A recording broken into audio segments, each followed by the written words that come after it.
il cielo è blu, seguiamo la luce, andiamo di più.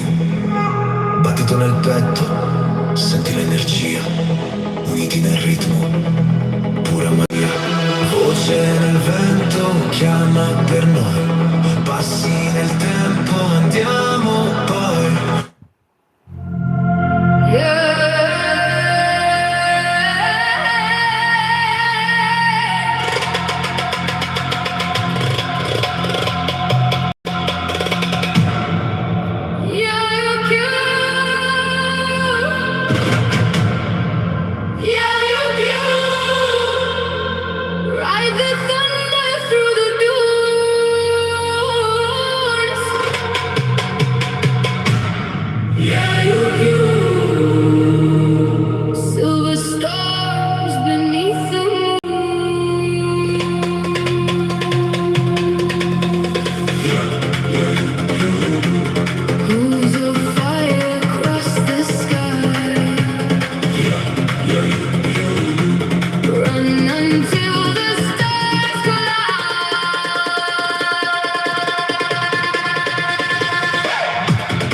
Little Charlie keeps his secrets in a box beneath the bed. Folded notes of broken wishes, things he never said. The Christmas lights are flickering like they're shivering in the cold. And Charlie feels much older than the years he's ever told. He listens to the quiet, but the quiet isn't kind. It echoes all the questions that live inside his mind. So hold the snow, don't let it fall.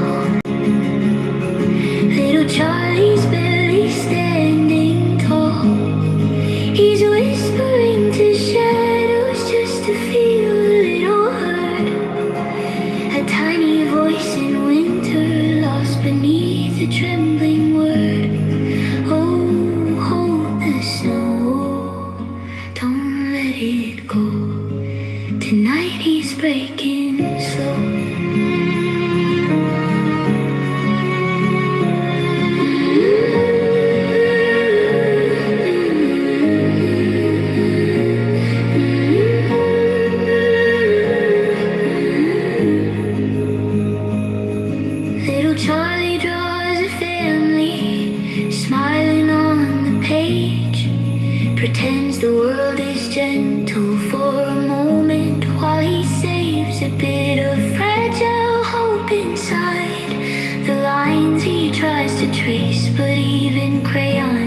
returning to the same old yesterday.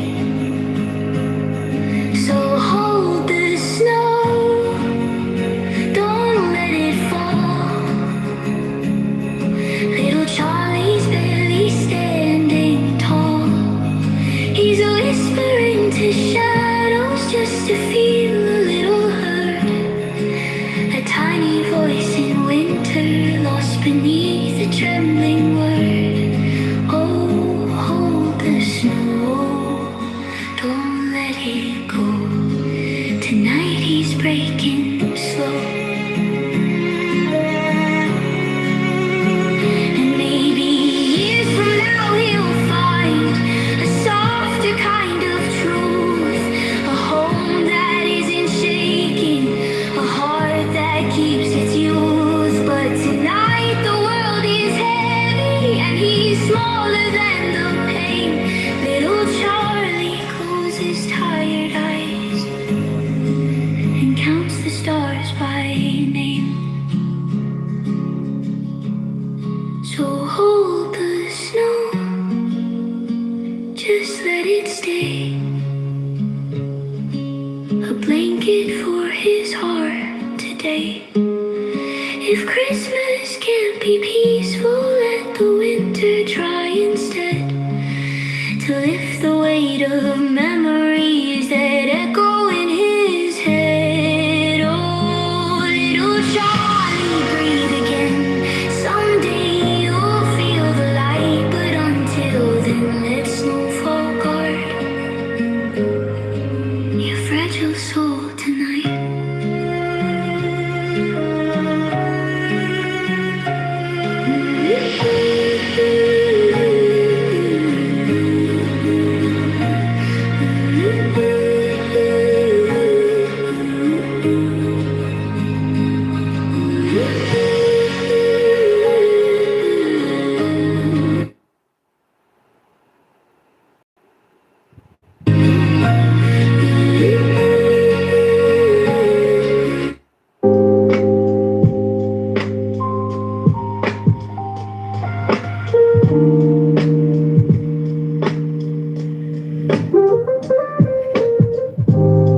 My name is Real Lyrical. I do rap living for a living. I'm a math teacher. And the earth is flat on the side of the earth. Back you up. Hello. Musical, lyrical, talented, and undivisional. That's my man, Pro Lyrical. We got the cashmere pudding. Put it in your mouth. It tastes so good. You're gonna love the way it tastes.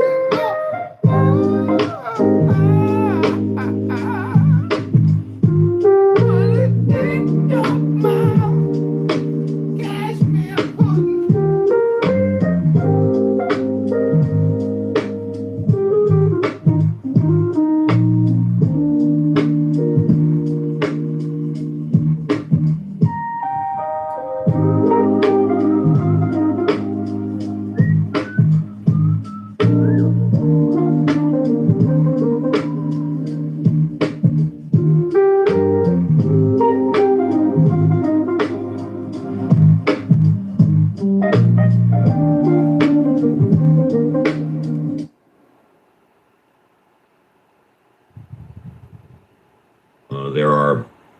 There are not everybody here is an atheist. Okay. In fact, the gentleman that we were just talking to, I believe, said he believed in God and said that he was Christian. Christian. He said, Wow. in fact, he said he was, did he say Baptist? Not Methodist. Wasn't I think me. he said Baptist. But yeah, Pardon? I'm sorry. it wasn't me. But thanks for allowing me to speak. Thanks. Sure, yeah. So no, not everybody here is an atheist. And John Kitover, who just came in, claims not to be an atheist. Hello? All right. That makes a lot of sense. Well, No, Dr. Adams, what's going on? I had some questions. Sure. How can you look yourself in the mirror every day and know you supported Karen Bass? I just don't understand you, Dr. Adams. I just don't understand you. I mean, my home is still there, buddy. I mean, what are you gonna like? What do you want me to say, Kitover? What do you want me to say? Karen Bass is actually doing good for Los Angeles. She's protecting Jewish people. You know, down the street from my house, you know, there's an LAPD cop car that's parked next to the Shabbat. So I'm trying to understand, Kitover, what is your point of contention with Karen Bass?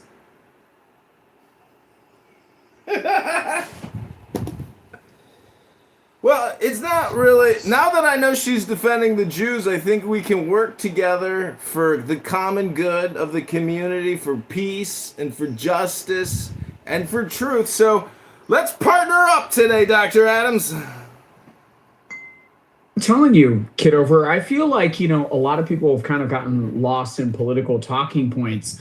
I mean, Nithya Raman, do you feel like, you know, as a person that, you know, wants to engage geopolitically, do you feel like Nithya Raman's going to be the answer?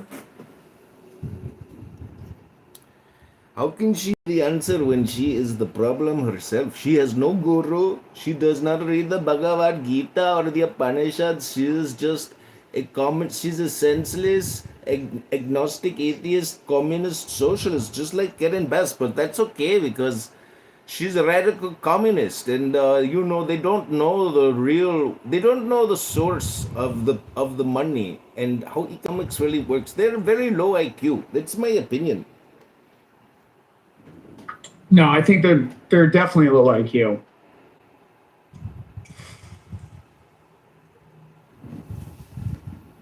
Dude, you saw my comments in that Trump House room where everybody is defending Carmelo Anthony and calling for his release, and they're saying it was all self-defense.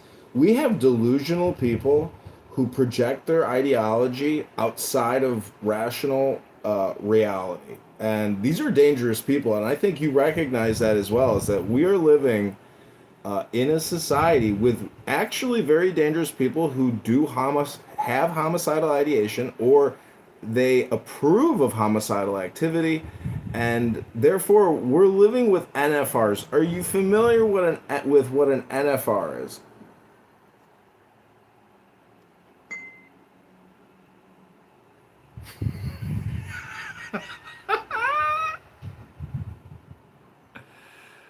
He doesn't want to answer the question.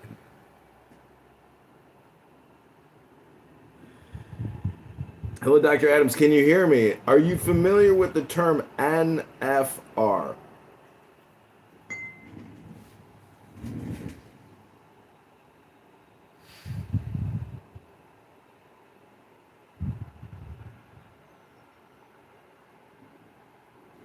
Apparently, he's not familiar with this term. Believe in Jesus, generally, right? Not in a bad way. Just it has been really difficult to get over the experience I had, and I don't know anyone who would want to do that. Who believes in Jesus, believes that, we should be good people, we should mirror the life of Christ, and the character of Christ and all of that, and go out of their way to intentionally try to inflict pain on other people in the name of the Lord, in the name of the Lord, and trying to justify it from the scriptures and all. It's the highest form of evil I think I've ever encountered or ever experienced or ever come in contact with. It's not something I want to talk about, right? So here I am, right? I have had conversations with Christians, and maybe Scott might have a different point of view. I'm a very open-minded person. I've had a few conversations with Muslims. I was like, what's the basis for your religion? And they were like, oh, we believe in Allah, we worship. And I was like, okay, so it's the same cycle of worshiping and believing and reading the Quran, and what? And they were like, oh, there are distinctions, and they were trying to draw that out and all, but still didn't make a lot of sense. So yeah, I'd like to hear from an atheist point of view what your what's the basis for your belief? What's it really? Is it a belief? What's your argument? Yeah, I'm very open-minded. You mean you want to know why I don't believe in God? Is that what you're asking me? Yeah, that's what I'm asking you, pretty much. Sure, I'll be happy to tell you. Because I don't believe in the paranormal. I don't believe in the supernatural. I find a lot of the events in the Bible could not have happened because they both all logic as well as all common sense and science. Not that I rely on science for everything, but most of my beliefs I rely on science. And I've taken a look at a lot of evidence over many years in support of God and a lot of the evidence against the existence of God. And I find the evidence against the existence of God more substantial, more compelling, and more believable. That's why I don't believe in God. Okay. Is this I understand that the question was, why don't you believe in God? Yeah. So Yeah. The follow-up question would be that, would you on good authority say that you speak for maybe not all but a good percentage of atheists? I can speak for atheists in that atheists have one thing and only one thing in common. And that is, we do not believe that God exists. Other than that, all of us atheists, which by the way are about 500 million in the world, 8 to 10% of the population, have different world views, different thoughts on life, different values, and a different moral code. We only have one thing and only one thing in common. We do not believe God exists. I can speak for other atheists in regards to that and that alone. Other than that, I speak for myself only. Okay, so since we are focusing on... By the way, I have to ask you, do you have a swing in the background or some type of metal chain that's going back and forth? Yeah, putting it... It's kind of distracting. I was able to put up with it for a while, but it was getting louder, so it was distracting me. But we can try and fight through it. Is it better? Yeah, we'll fight through it. Go ahead. Okay. Yeah, so I was saying that since we are focusing on proof for the purpose of this conversation, because as I said before, I am in search of answers. I would ask to know what I could call it an evidence, right? What evidence backs up whatever stance that you have. I'm not here to critique anything. You want me to provide you the evidence why I don't believe in God? Is that what you're asking? Yeah. Sure. I would like to well, as I said, God involves a supernatural, paranormal, higher power being. Do we agree with that? Yeah. And God presumably has done and or continues to do a lot of things that are supernatural and paranormal. Do we agree with that? Yeah, to a degree. To a degree. Okay, fair enough. I don't believe in the supernatural or the paranormal. I do not agree that a lot of the events that are described in the Bible actually took place. For example, Moses parting the Red Sea, Moses turning a dead piece of wood into a cobra snake, Jesus walking on water, Jesus taking Lazarus from the dead and making him live again. And of course, last but not least, Jesus being dying on the cross and then being resurrected. I don't believe any of those things are true. I don't believe those things are true because they defy all logic, all science, all common sense. I also don't believe in heaven. I don't believe in hell. I don't believe that angels are real. And I don't believe in the devil. And I don't believe that God is looking down on all 7.5 billion people on the planet. There's a plethora of evidence for you why I don't believe in God. Okay, that's fair enough. Hey, excuse me. This is Progressive E-Time. I got a new question for Steve. Steve, what's a... John, you can ask me your question in a few minutes. Oh, okay. Why don't you go back on turn? Thank you. Mod abuse. Yeah, go ahead. Okay, so it's a lot different for me. You know why it's different? Yes, because you believe it. Because you believe in God. Yes, right. And now Yeah. it's funny, I guess. I wasn't laughing at you. I'm sorry. I have a tendency to oversimplify. I'm sorry. Oh, right. Understood. Now, as I said before, I'm at a crossroads. I'm at a crossroad, right? At the crossroads. However, that's you know what? This conversation might go a little better, and we've been talking for a while, and it's been an interesting conversation.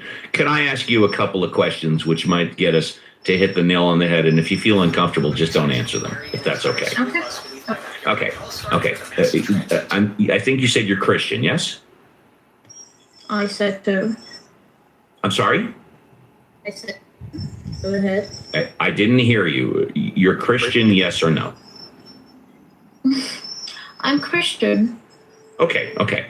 And when you say you're at a crossroads, are you at a crossroads regarding your belief in God or Christianity?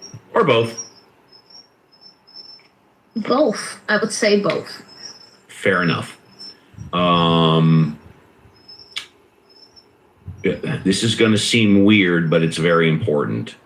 Do you pay your own bills? It's an important question. Is somebody paying your bills for you, or are you paying your own bills?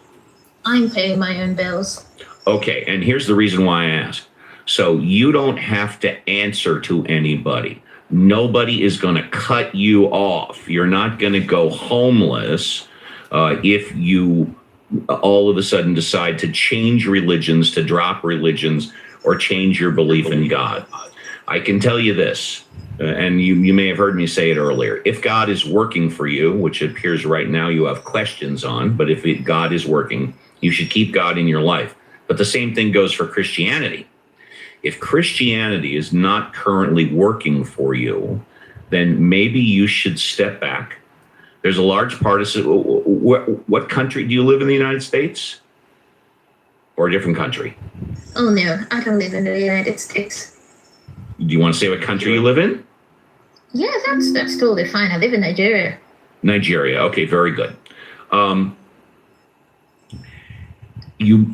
There's a growing segment of the population around the world that are departing from their religions that they grew up with. They still believe in God, but are becoming non-affiliated with their religion.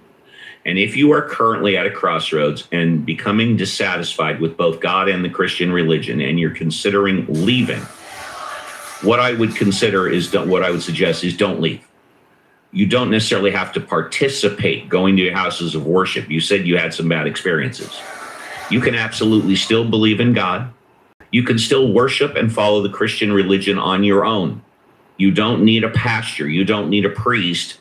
And you don't need a house of worship to do that. You can do that on your own and do some deep soul searching. From what I'm hearing from you, I would not yet today automatically leave God and leave the Christian religion, but you might want to consider taking a few steps back from the religious community in the houses of worship that you've spent all of your life in, and do some soul searching and some reevaluating. How does that sound? Good, good, bad, completely out of left field? Yeah, that sounds good. Okay. Do you mind if you let that simmer and digest for a bit and we move on? Would that be okay? Yeah, that's totally fine. We can move on. Okay. I enjoyed speaking to you. I hope you enjoyed speaking to me. I did. Thank you. Deepak. Hi, Deepak. Welcome. Hi, Deepak. Hello. Well, hello. if you don't want to... Oh, hey. Hi. Okay, yeah. Hey. That's okay. Did you want to speak now or did you want to wait? Yeah, I was hoping you would permit me to share the good news. I'd love to hear the good news. All right, yeah, okay. So, and Itam, you might want to hear this as well. So the good news is that you may be able to save 30% or more on your car insurance by switching to Geico. Thank you. Appreciate that. And that is true. You just not might be able to do that. Good point. Okay, John Kitover, you wanted to contribute. Go ahead. Me? Yeah, Steve. John Kitover. This is Progressive Liberal, aka John Kitover. Steve, you explained to Etom your beliefs about atheism. No, Etom's not on stage. I didn't speak to Etom. What are you talking? Oh, you mean the previous speaker? The Yeah. I was just speaking to. That's why I called for me. Yeah, go ahead.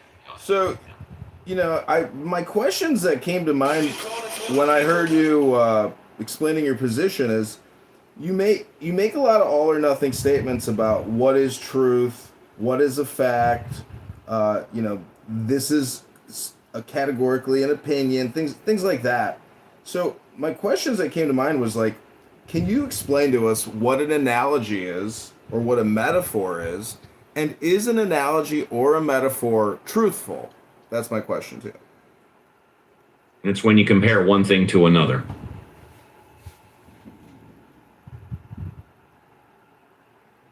That's it. Okay, but is it truthful? If I give you an analogy, would you consider it a truth? Well, you give me an analogy and I'll tell you if I think it's true. Go ahead. Well, I don't want to answer that question that you want me to give you an analogy. I was asking you if an analogy or a metaphor can be true. That's my question to you. Oh, can it be true? Absolutely. Of course it can be true. It can also not be true. Okay. So I just wanted to confirm I'm actually dealing with a rational person. And I'm happy to be here in the after party. You've known me for a couple of years. You don't know whether or not I'm rational yet? Well, is it rational to get angry on a free conference call phone? I said you've known me for a couple of years. You Hello? don't know that I'm rational yet? Hello? I'm sorry. Yeah, hello. I can't hear you. You're so loud. Hello? You're so loud I can't hear you. I can hear you. You're too loud. And you sound angry. I can't argue with you. You're angry. I'm happy. Leave me alone. Argue with me? I'm happy. Leave me alone. You angry. I can't argue with you. You can't argue with me. Because you angry. And I'm happy. I can't argue with you. And so, now that we're in the Ask the Atheist after party, and it's a soiree, ladies and gentlemen, if you believe that Jesus Christ or Moshe Rabbeinu or Muhammad or Krishna, if you have a belief in the divine, I would just say that Steve here is actually a dramatist, because I read a book. Steve doesn't read books anymore, but I read books, and it talks about the three primary forms of art, which is drama making, artwork like paintings, or making music. But drama, not many people consider drama to be an art. And drama requires communication. So Steve is actually a creator of drama communication. But he's low IQ, and yeah, he did ride the short bus, and he didn't read enough books in the library. But he's here to create drama for you. This is a content creation experiment, a content show. And you can participate in it and have fun. But to get angry over people's positions is very juvenile, and it's very low IQ to get emotionally invested in a free conference call. I am complete, and thank you for listening. Shaho, yeah, Shaho, hi, you're up hello. next. Hang on a second. Okay. Hang on a With second. my Can you hear me? respect. Can you hear me? Hang on just a second. Let's go Shaho and then Human. Okay, Shaho, you're up. Go ahead. Okay, thank you. You're welcome. With my most respect, thank you very much. with my most respect, Mr. Progressive, or maybe Gay Boy, shut the fuck up and leave the chat or room, because this is not for you. Okay. Well, first of all, hello, Steve. Wait, did you just tell me to shut the fuck up, gay boy? I gotta speak up, Steve. This is abusive, and harassment. And I'm sorry. Up in the audience, speak up all you want. Yeah, go ahead, Sheho. Okay, thank you. Well, this is the kind of stuff that man would do, and I appreciate that. Well, first of all, I'm gonna say that this is a great opportunity to speak about thoughts, about ideas, and I realized that a previous year, I just faced a channel that a guy like you that speaks about some atheist stuffs and some knowledge about it, but you difference from that. I apologize because of my weakness of my speaking English. Your English is just fine. Continue.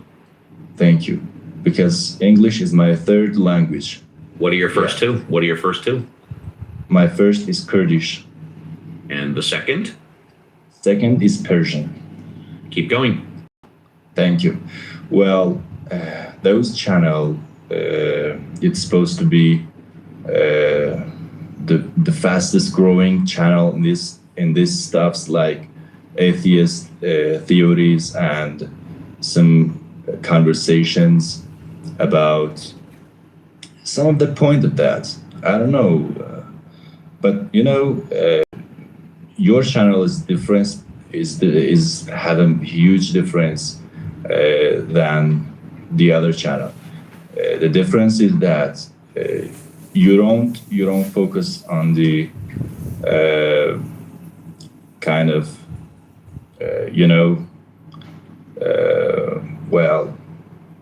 some speaking about some suburbs, what the words used for the suburbs in cities, what the suburbs in the discussions.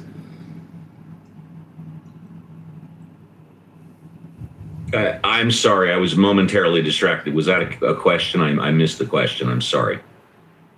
No, thank you. Oh, okay. Oh, continue. My bad, bro. Thank you for the compliments about the atheism house. Please continue. Okay.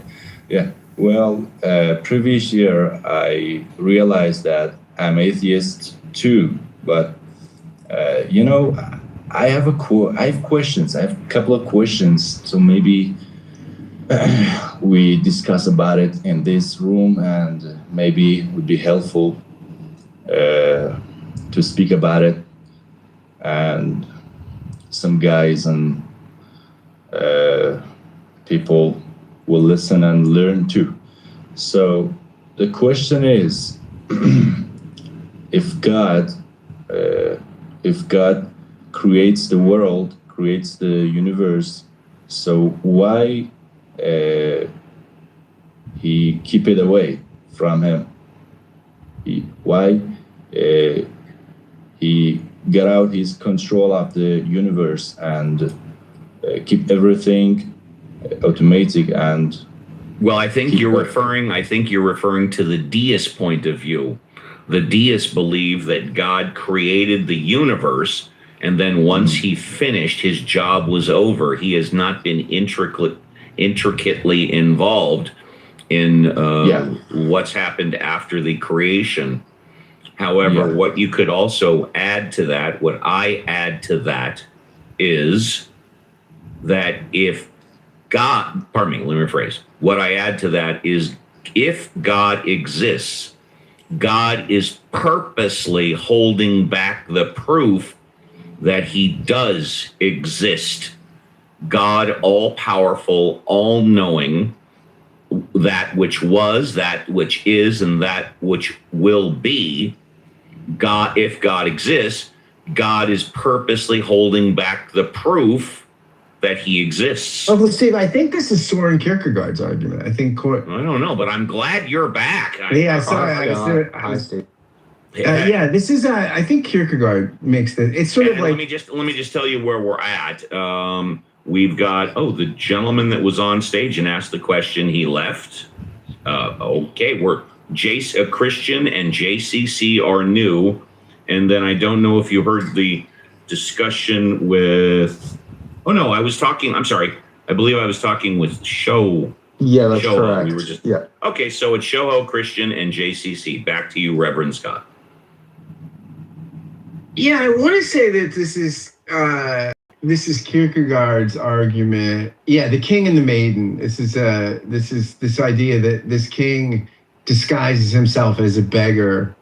It's a parable that disguises himself as a beggar to sort of win this maiden's love because he wants to be assured that the love is genuine, right? That it's not because of his illustrious power and fame and wealth. And so he disguised, and this is, Kierkegaard said this is sort of the reason for the incarnation, where God would come as this poor servant in Christ, hiding his divine nature or something. So that's Soren Kierkegaard, who I always think would be so interesting if he had met Nietzsche, because they are both great existentialists, and one was a believer and one was not. So there you go. Christian, have you repented of your Unitarianism yet? I have not. I know. Don't you want to be part of the Orthodox team? Oh no. I would do it just because, it's just be on the winning team. I mean, yeah, I think of that, and then I think of how many, kids in Orthodox and Catholic churches, are assaulted every year, and it kind of just it kind of just turns me off. I don't really like that idea. I would prefer to keep my innocence. It's nice, with Unitarianism, because we don't have a huge organized church. Ours are pretty simple and small. Which I heard that they start the prayers in the Unitarian Church, to whom it may concern. No, they don't. They don't. As much as most people would think, and that was a fun. Uncle Steve, thank you for holding down this illustrious room. It's my pleasure. Thank you. You're welcome. We got some great folks here. LS, my buddy from the Southwest. Love that guy. The Southwest. He's from the Southwest, the dry heat, as they say. Alma, how are you? Nice to see you. Good evening, Scott, and Steve, and everyone else. How are you? Doing great. We got some. Well, and I've been listening to you guys on and off most of the day today. I had some things to do, and I didn't want to annoy anyone too much. So I figured I'll just listen, and here we are now near the end, I think, for you guys, or maybe not, but not a lot of people are participating. So I figured I'll run something by you. I always have, ideas about stuff. I do a lot of reading, and consequently, you pick up a lot of stuff. And I got all sorts of ideas kind of running around in my head. Some of them I don't know what to make of. Some of them make some sense. I've been reading about the demise of the Roman Empire a little bit. And it's not something new. I've known about that for a long time. But one of the more interesting narratives that I've come across recently is, it was not, these things don't happen overnight, and it's not sudden. And it's a gradual thing, and it's the accumulation of a lot of bad decisions and bad deeds and the consequences to awful behavior. But by the time people realize it, it's already too late. But one of the things that they talked about in this particular narrative I was reading, it was the population decline. These guys literally kind of more or less died out. The cycle of life works this way on them, And eventually, I'm not going to say there was no one left. Of course, there was plenty of people left. But those who were left were not enough to keep the empire going. And it just kind of fell under its own weight. There wasn't enough men and women, mostly men at the time, to kind of do the heavy lifting. And this kind of brings us into all the stuff that we've been hearing about.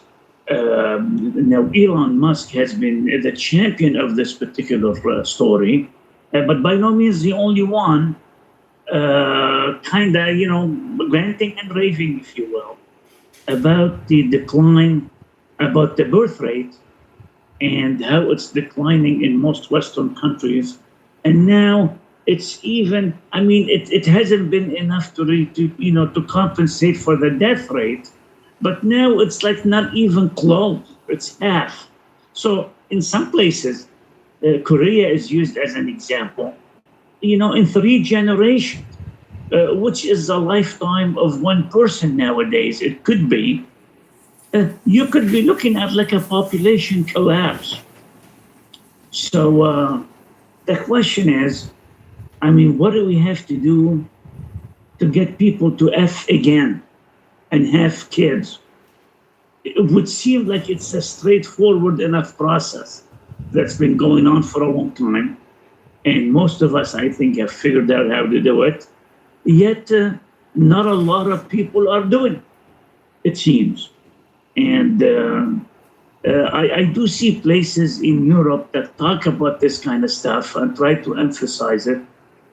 Some of the European countries, Scandinavians, and Holland, the Netherlands, and Denmark, and places like Belgium, smaller countries, they've always incentivized childbearing and child rearing. It doesn't seem like it's working out.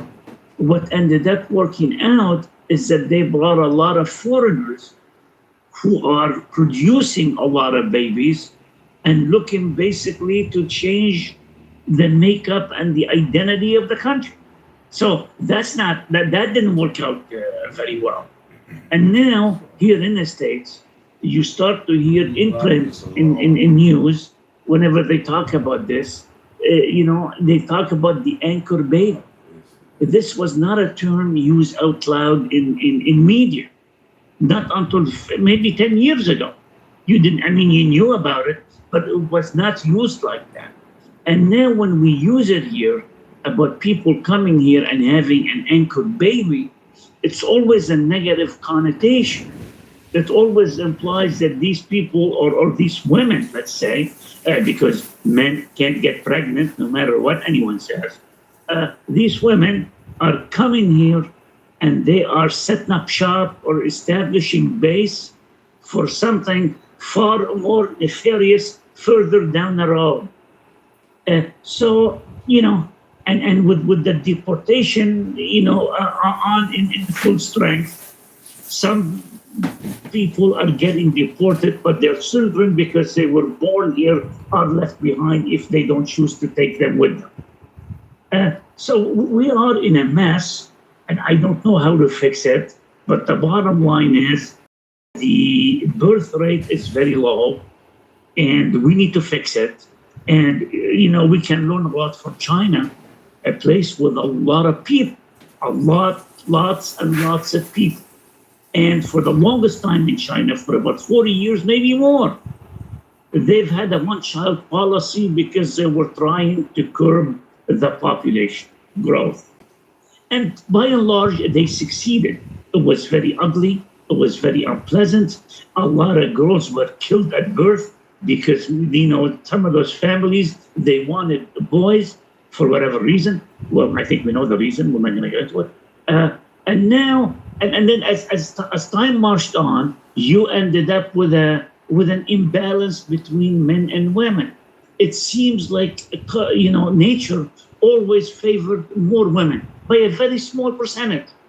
But when you go out and say one-child policy, and an increasingly number of people keep killing the girls until they have a boy, you end up with a lot of single men in the future.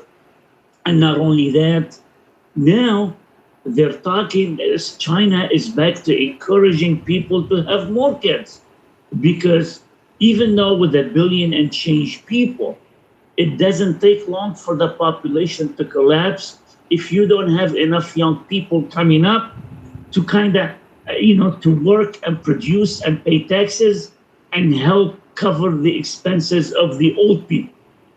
So it's a tricky situation. It's not clear what the fix for it is. You gotta be very careful. One minute you have a baby boom and too many babies, and then you scale down, you cut down on that and you reduce it to one child. Then barely a couple of generations later, you're looking at a demographic bomb. So I don't know what you're gonna do, Uncle Steve, but I'm asking you here, what is the plan to make people F more and have more babies? Thank you. You want Steve to encourage people to fuck more? Okay. Well, hold on. Let's Steve answer the question. Yeah, I just made a comment. So if I say one word, everybody erupts because I spoke. Yeah, it's like yeah. it's not like I interrupted. JCC, exactly. For fuck's sake, I just made a comical statement and then I get interrupted. I found Almari, it very funny. calm. Oh my I gosh. found it very funny, and I'm responding in the same manner. Yes, I want Yeah, Uncle yeah. Steve to be in charge of people fucking. Thank you. Okay, now that's insane. I'm just gonna. I'll respond very quickly. It's a fact that the world population has not suffered a decrease in over 100 years. And I do not see the world population decreasing anytime soon, regardless of what's going on one particular country. So I am not worried about it. That's my response. But however, there is a big decrease globally in birth rates, and it seems to be a concern, especially for economists, and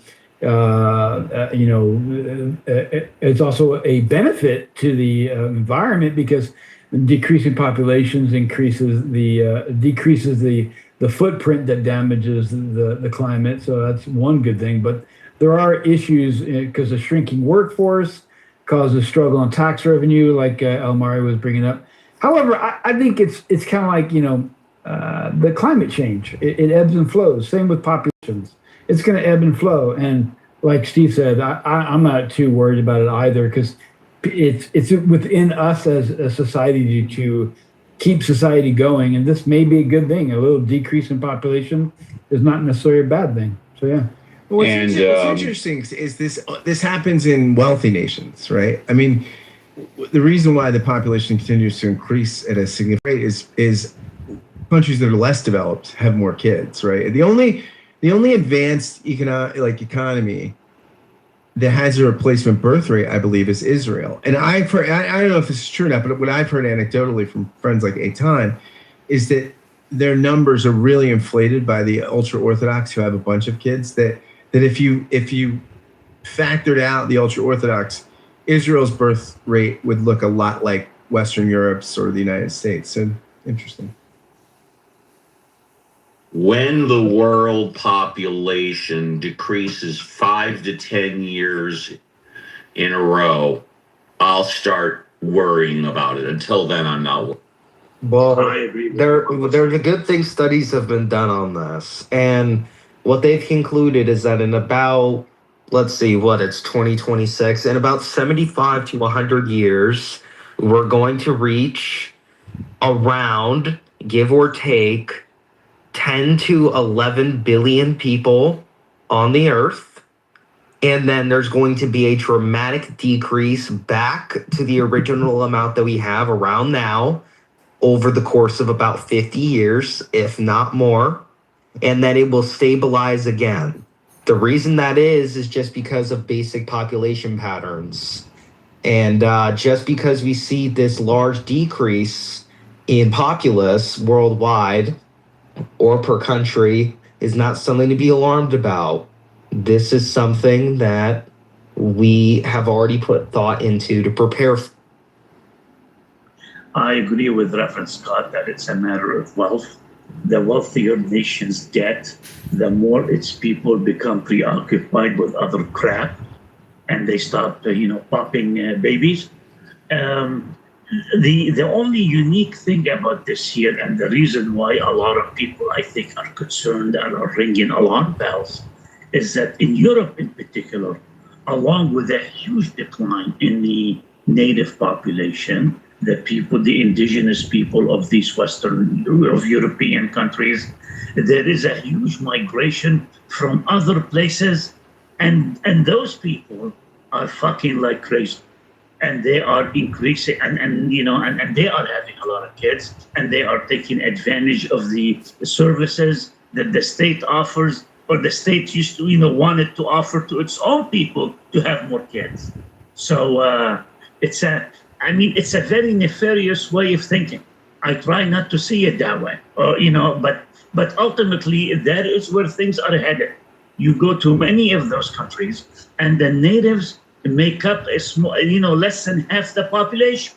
So the question now is, who is the rest of the population? They are people who have no interest of assimilating and becoming part of that country, and they are having a lot of babies.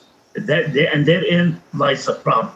That's not a demographic problem so much anymore. It's a political, and it's a societal, issue as well. But there's something to be said about being well off, and you would think people who are well off would want to have more kids, or I can afford it. I can put them through college. I can raise a bunch of children.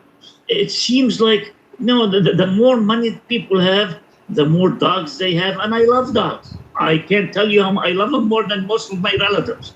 But people just stop having kids. They concentrate on other things. They want to travel. They want to go places. It used to be in this country up until the 50s, people got married out of high school. That was your high school sweetheart, and you got married, and you had a bunch of kids. Now maybe you got a divorce 30 years later, but hey, by then all the kids were grown and everything was fine, and you contributed your part as a couple into increasing the population. Nowadays, with more women delaying having kids and less people getting married, just living together without any kids, it's creating a strange dynamic that the demographers, I don't think, are able to sort out 100% yet. But we'll figure it out. I don't think it's all bad news. It's just interesting.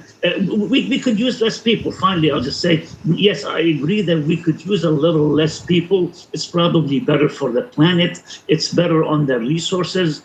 And if we don't take that into account, and we have a population growth or a population explosion, Mother Nature is going to tell you. Mother Nature will do something that will thin the herd and will tell you, I don't like what you're doing, reset, and get back to more reasonable numbers. So luckily, I will not be around to see any of this.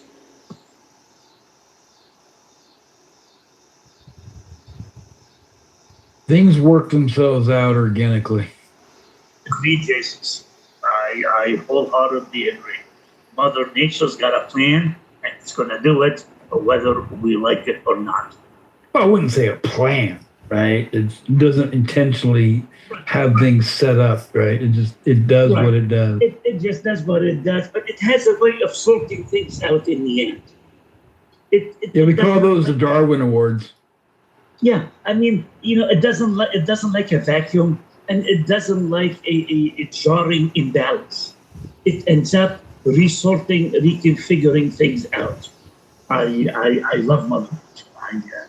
I love the way it works, and just fascinated by how it goes about doing its business.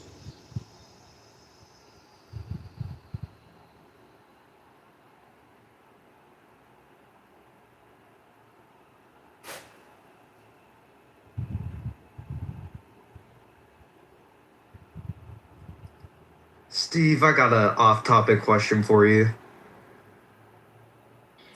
Go ahead.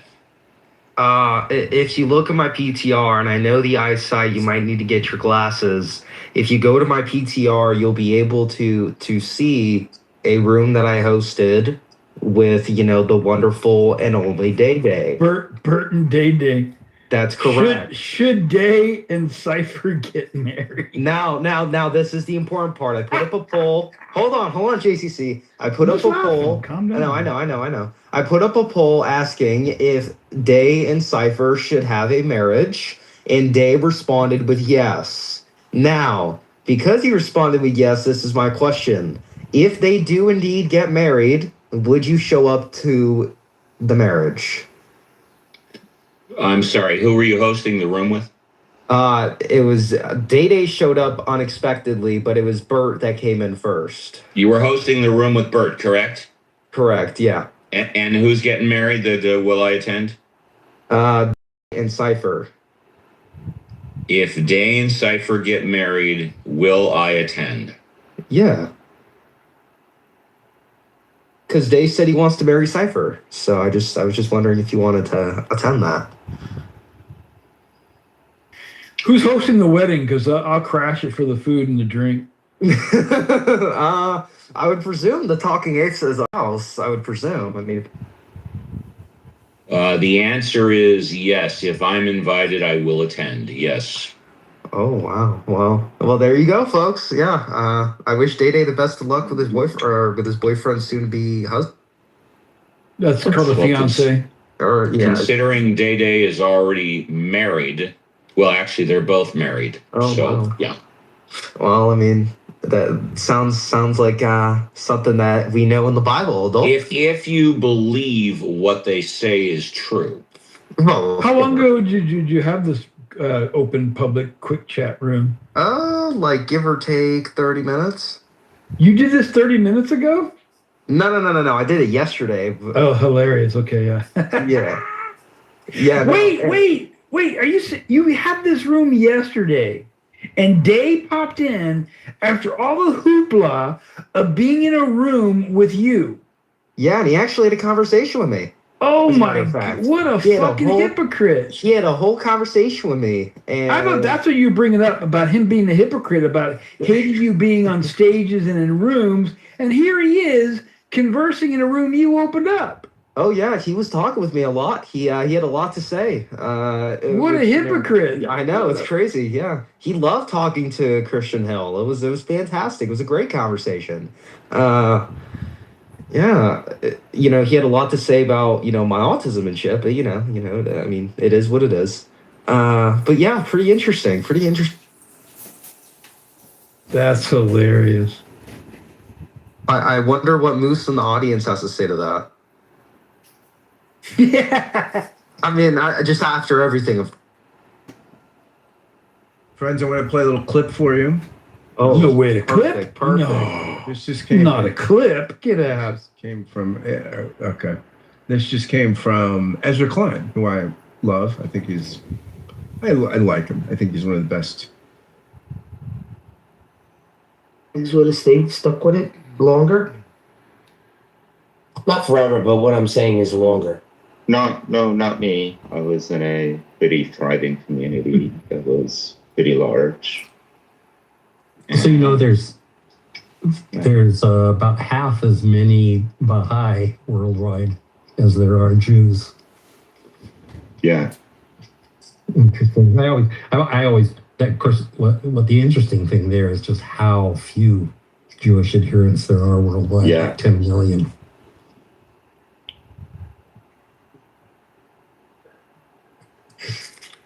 Oh, I wouldn't compare it to Judaism. Judaism is like it's like a lifestyle, right?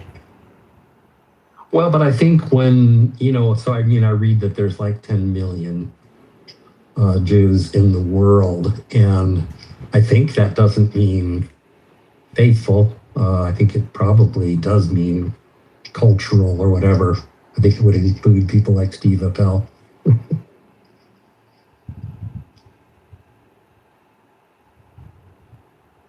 People like who? Well, I was using Steve Appel. I don't know if you know Steve, but he runs the Ask an Atheist thing. He's Jewish and doesn't have to say so. But I know. Yeah. I conceded to that argument. I actually let him win because he was calling Jews atheists, and I was like, you know what, Abe, that's what you want to call Jews. Guess you win that one. Well, that's kind of what I always say. All of my Jewish friends are atheists. So. Yeah, well, but I don't think that's what Judaism actually means. But no, it's not. Yeah, that's what I'm saying. He conceded to saying that he is a Jew and is an atheist. And I said, well, it's kind of confusing for you to say it like that. And he doubled and tripled down. So I was like, you know what, man? If that's where you want to win, then you win, bro. I think the thing he says that's sillier is when he talks about the fact that there are more Jewish people who are atheists than there are Christians who are atheists. I think, in fact, it's probably reasonable to say you can't be a Christian and an atheist, but you can obviously be a Jew and be an atheist. Yeah, I think there is some stuff going on in the background where he's being distracted, possibly, and he doesn't have his head in the game, or I don't know what's going on there, but maybe he missed something. Maybe he's just so used to saying it that it just became normal. And that's what I mean. I think a lot of people, when they speak to a certain crowd and they go into a different crowd, they bring in those definitions with them, right? And that's why I asked the guy before. I said, well, what do you mean by secular? Because I think in certain conversations, when we speak to certain people, like when I have conversations with Christians, right? Other Christians, right? We have our own way of explaining things.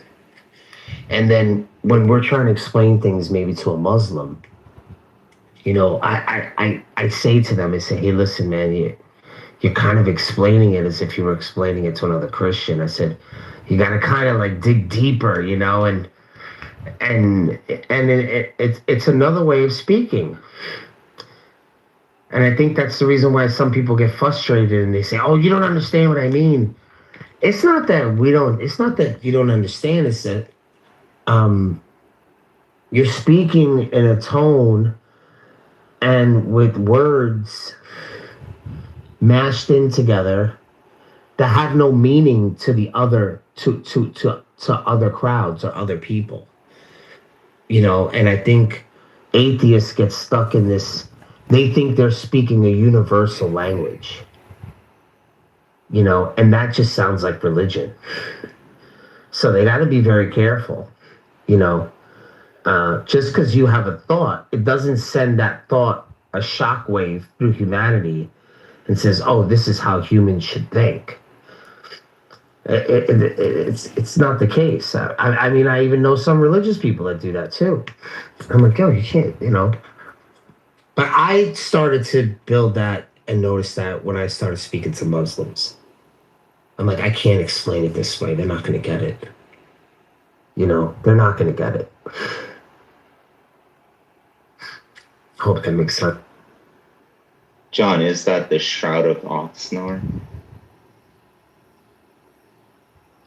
So I haven't quite decided what to call it, but yeah, I was talking with some people. Well, I wasn't talking so much. I was listening to a ridiculous conversation about the Shroud of Turin. People, of course, who know for sure that's a real thing. So I just like that. Turned out somebody in the conversation brought up, apparently there's lots of other shrouds. Before Turin even made its appearance, there were lots of other shrouds that were known to be the real thing. It reminds me of Megatron's underpants. They've got a shroud in there. I have a question for the room about the ghost machine, aka the Holy Spirit. Do you think that it is a psychological experience or some type of a observation in the mind for people who claim there is this Holy Spirit? Is it just a condition, a state of mind? Is it the central nervous system being fully activated? How would you describe the Holy Spirit? Hello?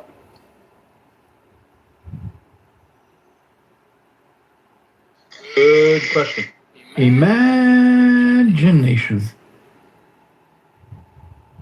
Yeah, I think for most people, certainly I've heard some believers who I think are rational just say no. They just believe. They've been taught. They believe it. They like the belief, and I think that's all it takes. The question really is, how does somebody become convinced that God talks to them? I mean, I think that, and I don't know that God doesn't. I just kind of don't think it does. Have you looked into that bicameral mind thing?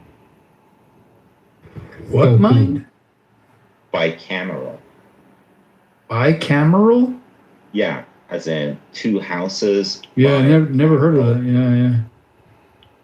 Yeah. So it's a psychological theory that this guy came up with, that our left and right brain didn't kind of connect until about 3,000 years ago. 3,000 BC. And before that, thoughts like in one brain hemisphere would basically show themselves as outside spoken word to the other side of the brain because they weren't related to each other. So we see that, kind of God stops talking to people about 3,000 years ago. And that's because the brains connect to each other so you don't hallucinate this God thing. And that there's something to that with respect to people who hear voices, in the sense that in some of them there is a connection issue between the two.